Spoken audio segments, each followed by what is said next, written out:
Yesterday, during Bobi Wine's rally in KASESE, people were being blocked from not attending his rally. In fact, he had to stop and call these people, which was massive. Here's a tape.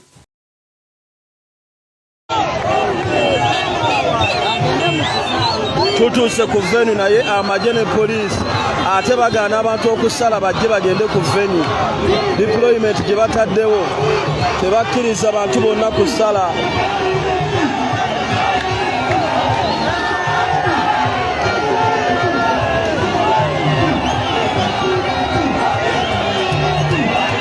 Tutuuse ku venue kati ate kigaanisa abantu okujja ku venue kyekyaki?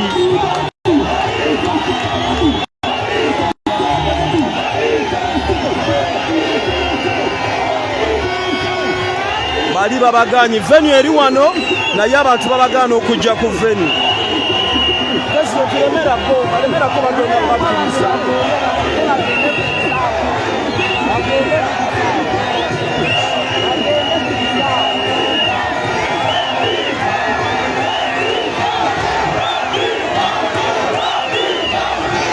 Kyaddaaki babakkiriza babadde babaganyi president n'alemerako.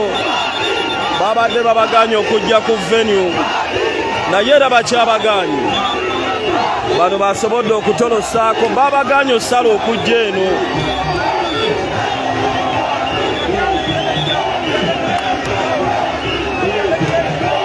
Bano abasajja be bakupimirako n'ennamba y'abantu b'olina okuba nabo ku venue, be bakupimirako.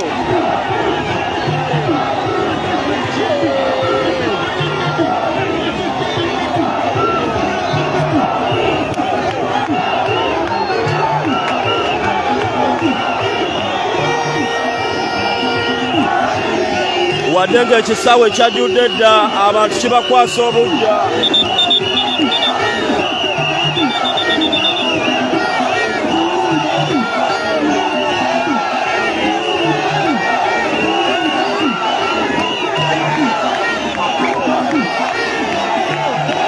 Kino kyekiri e KASESE bannange.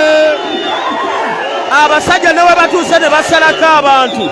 Ekisaawe kyajjudde dda KASESE.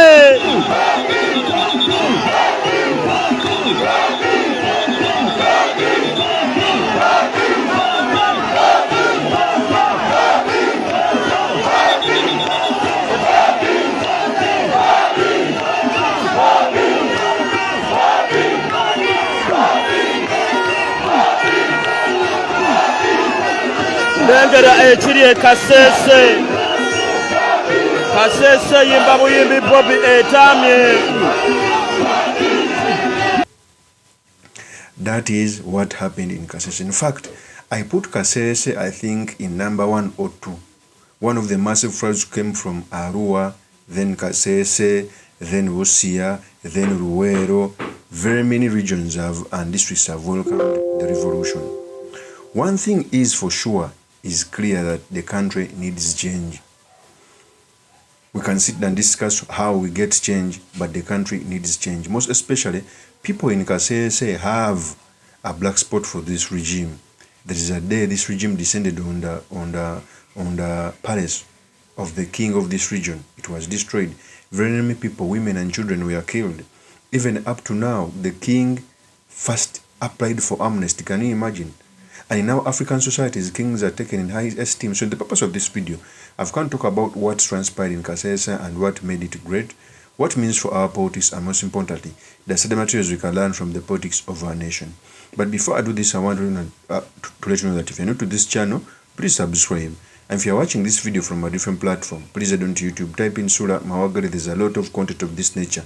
If geopolitics and economics is what you want, this will be definitely the right channel for you to subscribe to.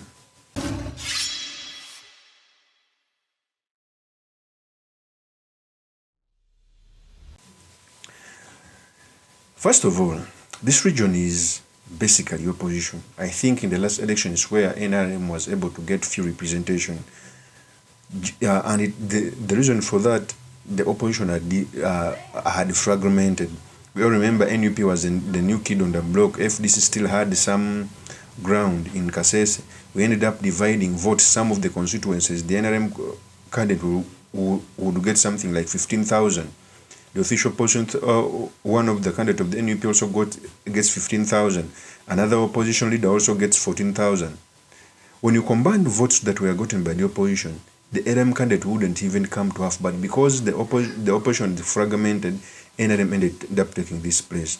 The good thing right now is it will be hard for these people, those in government, to reclaim what happened in Kasese based on what we saw on camera.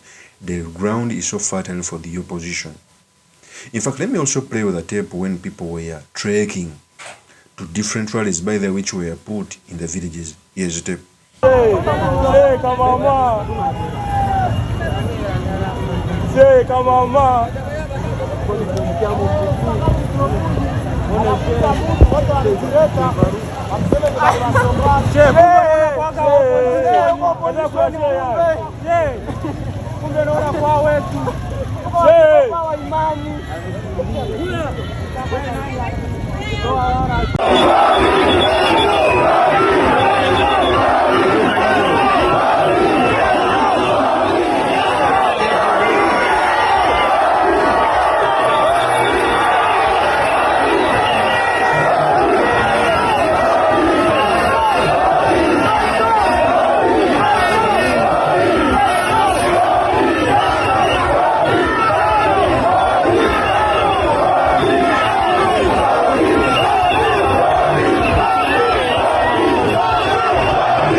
That is what happened in Kasese. So Kasese, if he doesn't take the #1 spot, then Arua and Kasese, they are competing. People trekked. The same as what happened in Arua, people used to trek to see their presidential candidate. And for me, I think all those mammoth crowd that were on BOBI WINE's rally, the police, although the police was trying to block people not to go to the rallies, but you clearly see that whenever police does not bring brutality to the people, elections are normally peaceful. Even when they were blocking them not to go to a rally, why does the army and the police need to block people from accessing a candidate's rally? Because they don't want to hear the message. And it's so unfortunate when the police are being used to play such games which are unfortunate for our democracy. So for me, I think the districts that I can put in the first place for the support of Robert Chagwan, according to the rallies, Arua and Kasese, they are still up there. Then I can fail to select the third place where Busia, Iganga, Ruero, and maybe Kampala. I'm still hesitant to rank them. But the good thing is that it is time to ask for what we deserve as a country. A chance comes once for an election. We must use it as a platform, not only for voting, but to bring change in our country. Of course, that's my opinion. Remain yours truly, Mr. Makinde, Kabir Sulaiman Mawagali, the next MP for Makinde's constituency. I'll see you on another one. Peace.